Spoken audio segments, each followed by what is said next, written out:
बलिदान देता है तो उसी इंदिरा गांधी जिसकी आप आलोचना कर रहे हो आतंकवाद से लड़ते हुए इन्हीं इंदिरा गांधी ने अपने प्राणों की आहुति दी। प्रणाम करो, श्रद्धांजलि दो भाजपा वालों। आपका रिकॉर्ड, ट्रैक रिकॉर्ड बहुत खराब रहा है आतंकवाद के सामने। लेट जाते हो आप घुटने के बल।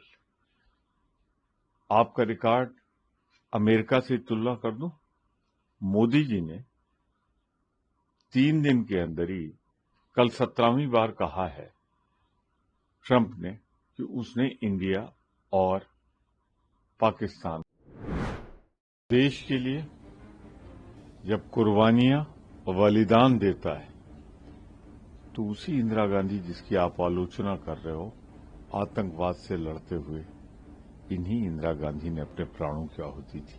प्रणाम करो, श्रद्धांजलि दो भाजपा वालों। आपका रिकॉर्ड, ट्रैक रिकॉर्ड बहुत खराब रहा है आतंकवाद के सामने। लेट जाते हो आप घुटने के बल।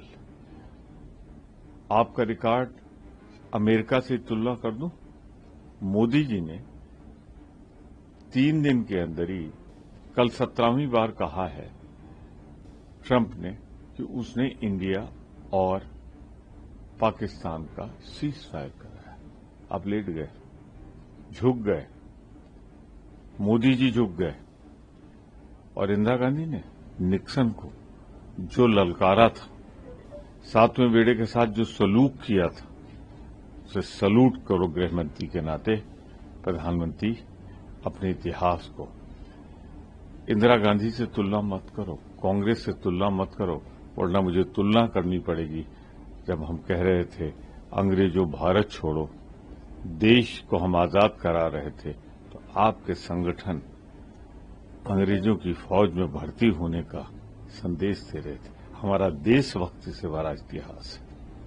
आपका इतिहास कमजोर और कई मौकों पर मैं बहुत ही संयम के साथ इस्तेमाल कर रहा हूं, कमजोरी का इतिहास है, बुजदिली का इतिहास। सर, लेकिन इसको कैसे देखते हैं आप, जो आपने ट्रंप की बात का जिक्र भी किया, उन्होंने 17वीं बार फिर बोला है, आपकी पार्टी कह रही है कि चीन के ऊपर हो, प्रधानमंत्री पे हमला बोला। प्रधानमंत्री को सिर्फ अपनी वाहवाही का शौक है, अपनी वाहवाही के लिए कुछ भी करा देते हैं, चाइना को क्लीन चिट दे देते हैं और जो धमकी देते हैं ट्रंप, उनके आगे सरेंडर हो जाते हैं। आत्ममुग्धता और आत्म प्रशंसा भारत के प्रधानमंत्री की 2 सबसे बड़ी कमजोरी है। उनकी प्रशंसा कर दो तो वो देश का हित दांव पे लगा देते हैं। मैं 2 उदाहरण कोट कर रहा हूं। आज उनके रक्षा मंत्री चीन है ना, इसी चीन ने गलवान घाटी में हमारी जो गश्त थी, जो परमिटेड थी, उसको रोका। उनकी उपस्थिति थी चीन के सैनिकों की, हमारे 21 सैनिक शहीद हुए। प्रधानमंत्री क्या बोले? न कोई आया है, न कोई है, न कोई गया है।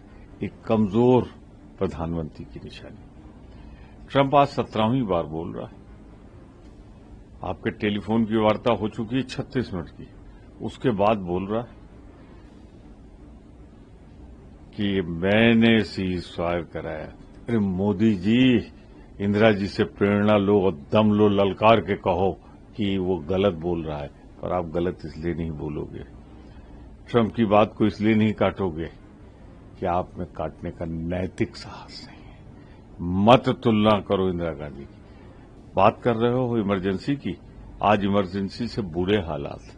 अब देखो ना, गवर्नर 1-1 साल रुके हुए बिल, जो केंद्र का ड्यू है राज्यों का, वो आप देते नहीं हो। कर्नाटक, सारे गैर भाजपाई हुकूमत, आज बाढ़ आई हुई है हिमाचल में। पिछली बार का जो बकाया मिलना चाहिए था अभी तक नहीं मिला। पिछली बार का जो देना था आपको नहीं दिया, कल से आई। अब मैं कहता हूं ये इमरजेंसी की घंटी बजाना बंद करो। हिमाचल में जो तबाही हो रही है उसके लिए धन अलॉट करो। सर, क्या कहेंगे, जो आप आगे भी और बातें कर रहे हैं, कल इमरजेंसी की जब बात की गई तो कांग्रेस तरफ से भी दबाव आया, महंगाई के ऊपर ध्यान नहीं जा रहा, इसके फेडरल स्ट्रक्चर के ऊपर ध्यान नहीं जाता है, कई बिंदुओं पर बात करी, उस पर क्या कहेंगे? देखिए, संविधान बदलना चाहते थे मोदी जी, ये नारा 400 अब की बार इसीलिए था, तो भारत की जनता ने बदलने नहीं दिया। पर मैं आपसे के माध्यम से कहना चाहता हूं, क्या ये सच नहीं है कि जो निर्वाचित सरकारें हैं प्रदेश की, उनको उनका ड्यू नहीं दिया जाता?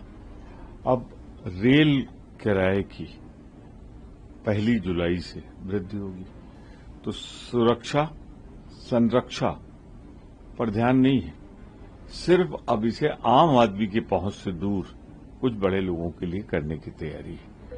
तो मोदी जी, आपके राज्य में महंगाई बढ़ी है, आतंकवाद बढ़ा है, आतंकवादी नहीं बढ़ा है, बल्कि जरा एडवाइजरी पढ़ लीजिएगा अमेरिका की। उसने अपनी महिलाओं से कहा खासतौर से कि भारत न जाओ, अगर जाओ तो शाम के बाद न निकलो। शर्म आनी चाहिए भारत के प्रधानमंत्री, उनकी सरकार को क्या तस्वीर प्रस्तुत की है सारी दुनिया में। इससे हमें अरबों का नुकसान होगा, पर्यटन में लोग आने से हिचकेंगे। मोदी जी सुन लीजिए, बार बार कह रहा हूं, स्पष्ट कह रहा हूं, कांग्रेस के लिए राष्ट्र बड़ा है, राष्ट्रहित सर्वोच्च है, और आपके लिए आपका और आपकी पार्टी का हित सर्वोच्च है। यही फर्क है हम में आप में। आखिरी सवाल sir, Rajnath Singh ji SCO summit में चीन गए हुए हैं, उन्होंने वहां सारी बातों को रखा है। पाकिस्तान ने जो हरकतें कर रहा है, नाम भले ना लिया, लेकिन कहा कि कुछ राष्ट्र जो है सिर्फ और सिर्फ आतंकवाद को बढ़ावा दे रहे हैं। पहलगाम की घटना का उन्होंने जिक्र किया।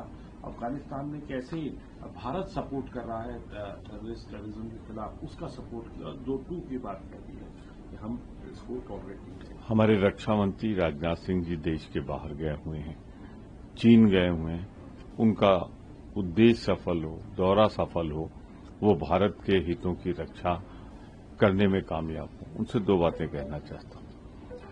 रक्षा मंत्री जी, जब आप जाइए तो ये जरूर चीन से साफ कह दीजिए कि गलवान घाटी का जर्रा जर्रा हमारा है।